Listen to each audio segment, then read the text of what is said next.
Let's start. Excellent. All right. So this time, what I'm doing is the format is changed.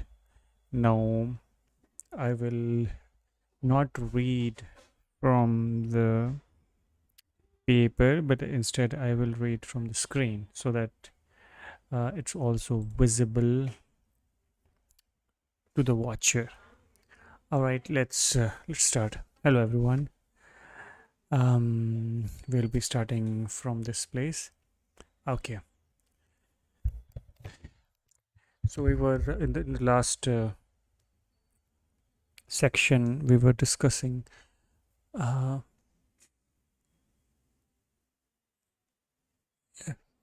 how Allah runs the show in this world, and there are actually primarily three ways. One is Allah does through worldly means. Allah does without worldly means, and Allah does against the worldly means. In each of the instances above, Allah is the doer, but when he acts through the means, he's simply masking his activity. One moment.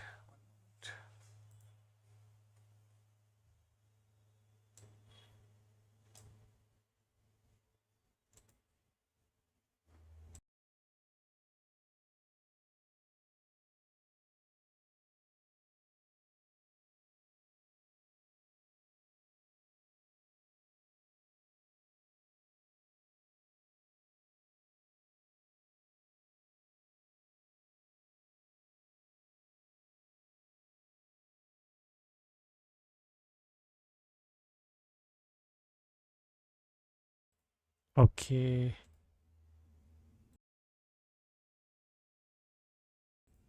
Hello. Mm. Okay, so yeah.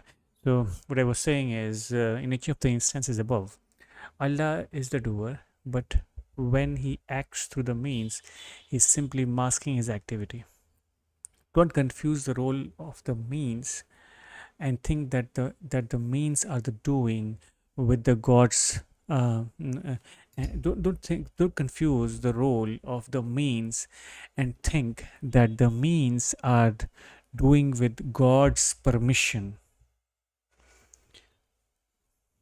The means are an illusion. They don't do anything. They are just on display. Allah is the only doer. Okay, Allah is the only doer. If Allah were to remove the means from the equation, all that is left without creation would be the creator. Allah would be revealed and the examination would be over. When we die, Allah removes this cover of means in dunya, which is mind, and then we see things for how they really are, a step closer to reality. I'll repeat one more time. When we die, Allah removes this cover of means in dunya, which is mind, and then we see things for how they really are, a step closer to reality. Deep reflection. Allah cannot be perceived with the mind. Since mind is the created realm, if Allah reveals himself by removing the means, which is creation, there would be no one left, you or me, for God to reveal himself to. The mind cannot register the event because it's out of space time. Okay, let's one more time. Allah cannot be perceived with the mind. And since mind is the created realm, if Allah reveals himself by removing the means, creation, there would be no one left, you or me, for God to reveal himself to. So basically, mind is the creation. Mind is the creation. Okay. So, and yeah, since mind is the created realm,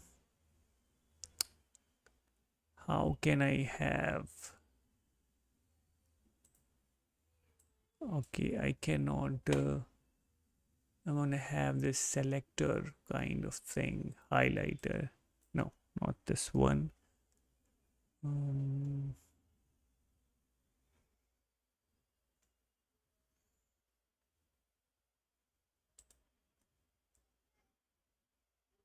Interesting. I cannot have that. So basically, since mind is the created realm, if Allah reveal Himself by removing the means, there would be no one left, you or me, for God to reveal Himself to. The mind cannot register the event because it's out of space time. وَخَرَّ مُوسَى سَعِيقًا, and Moses fell down in a swoon. It's important to note here that as believers, we don't have any issue with the world of means. We just have to see it for what it is, the testing field. We don't leave the means, nor do we invite people to leave them. We don't tell people not to work or study. We tell them to work and study, but to also have the right intention when doing so. For it, okay, for do it for the right reason. One moment.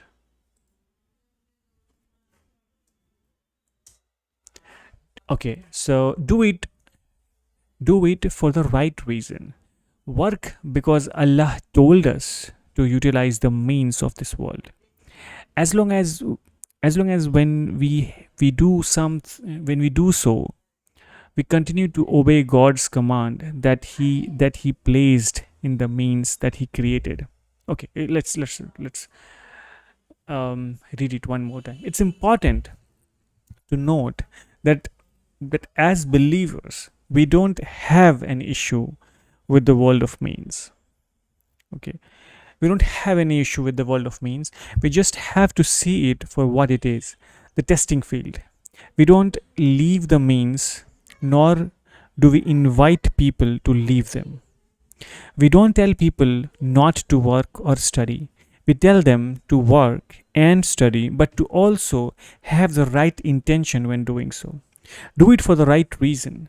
Work because Allah told us to utilize the means of this world. As long as when we do so, we continue to obey God's command that He placed in the means that He created.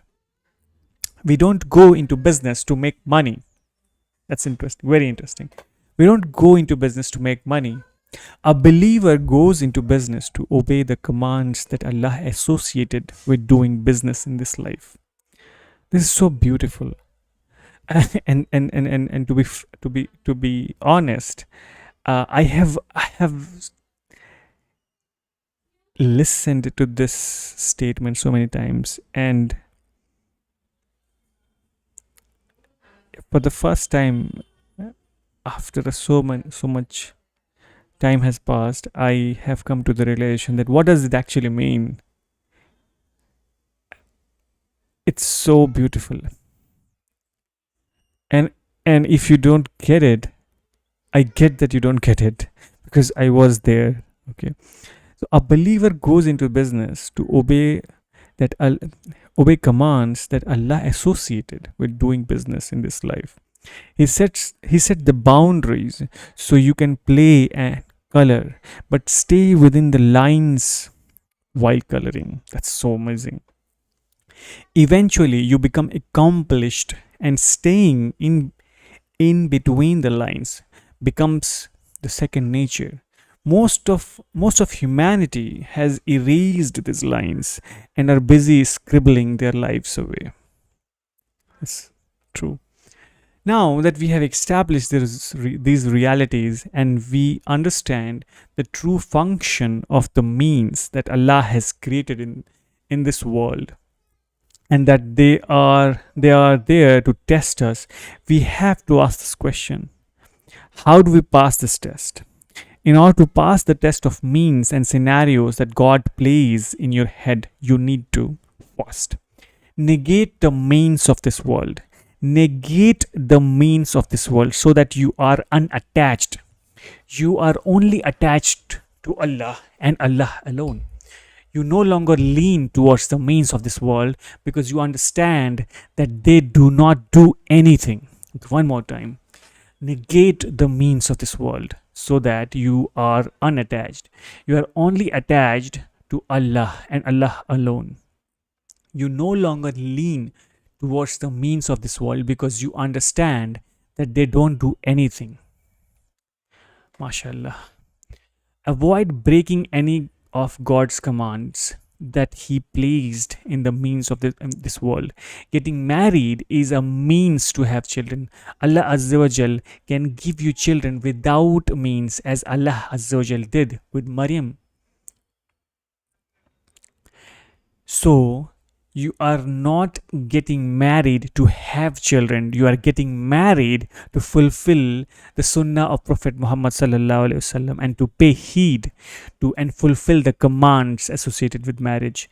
That way, whether you have children or not, you are successful. That's so amazing. I mean, it just makes sense. It just makes sense. Third, you give priority to Allah's command in the present moment over any means you are busy with. The time of Salah is in and you are busy working at your job. You stop working and you pray, even if your job is purely for the sake of Allah. The commands Allah placed in your business or work is low priority when the time of prayer enters because Salah was prescribed as a specific time. Worship at fixed hour hath been enjoined on the believers. So there's one thing that I would like to add with Salah. So basically, Salah is there as a remembrance, like as a fixed remembrance to Allah. All right, and this Salah actually also ensure like it acts as a refresher to the iman, to the belief system. This is what I have experienced. So all of these experiences, I took it for granted. For the first time, I have been able to understand their meaning only when I left it all. For years, I have been able to understand why they are there in the first place, because I was in that abyss, and only in that abyss I found that, how dark that place is, and how important it is to have a refresher every day, 5 times, even more than 5 times. Pray tahajjud. That's and yeah. So basically, I feel that I finally get this part also. So it's so beautiful. Getting this part was also, it's really great. All right, so moving ahead, negation does not means leaving the means. The Jews before us overemphasized the means of this world and became reliant on them. The Christian monks left or de-emphasized the worldly means altogether. The way of Prophet Muhammad sallallahu alaihi wasallam and his followers is the middle path, to take the means but rely on Allah alone. We utilize the means for the right reason and we are not attached to them. Our love for Allah and His Prophet ﷺ is more than any of these means. This is why we say in Al-Fatiha, guide us to the straight path, the path of those who you have blessed, not the path of those Allah is angry with. The Jews before us, who overemphasized and relied on the means, nor the ones who went astray, the Christian monks who left the means of this world altogether. The middle path is the path of the blessed ones from humanity, the true follower of Prophet Muhammad sallallahu alaihi wasallam. Now I'll just add one more point. So while I was in the abyss, I discovered Buddhism, and there was in Buddhism also there was an emphasis on the middle path. So there was a story wherein Buddha was Buddha was just meditating. He left the world of he left his world, and he was basically an aesthetic, and he was not eating. He was just barely surviving. And then at one point, he was sitting near this tree, and there was a river nearby, and um, in that river there was a boat, small boat, wherein two people were there. One was there was a guy with this, sort of, ancient guitar with that guy had, and then when there was another guy who was, the one who was rowing the boat. So the singer was basically tuning the guitar, that ancient guitar, sitar. I think it's sitar basically. So so he was, while he was tuning, the other guy was saying that if you make it too tight, it will break. If you make it too loose, it will not it will not, you know um, the chords will not work properly. And that bit hit Buddha in a very strange way. He suddenly got it. He was meditating with like 15, 16 aesthetic at that time, and he got it. And he went down the river, and then he took the bath, and he left aestheticism. So why I'm mentioning this is um because who knows who Buddha was? Allah knows best, obviously. But he also talked about the middle path. And here Allah Azza wa Jal is giving the same message via Muhammad sallallahu alaihi wasallam, that the middle path is basically is the blessed path for the humanity. And see how it's all like just coming together, isn't it? Like, it's beautiful. It's beautiful. um so I thought, I took that tangent deliberately, uh, uh, because I when I heard that story, it came to me. That story came to me in a point wherein I was trying to understand, how to make things work together.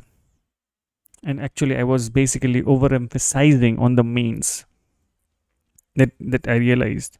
And only now that I understand that that will never work.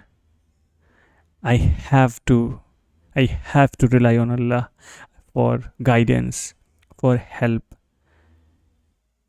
and so on. So yeah, that's another bit. All right. So moving ahead, see how Allah clearly tells us in one verse to take the means while making it clear what the purpose for utilizing the means. He says, eat and drink, but waste not by excess, for Allah loved not the wasters. All right, so I think that's enough for today. We have hit the golden time limit, actually. So yeah, that's all.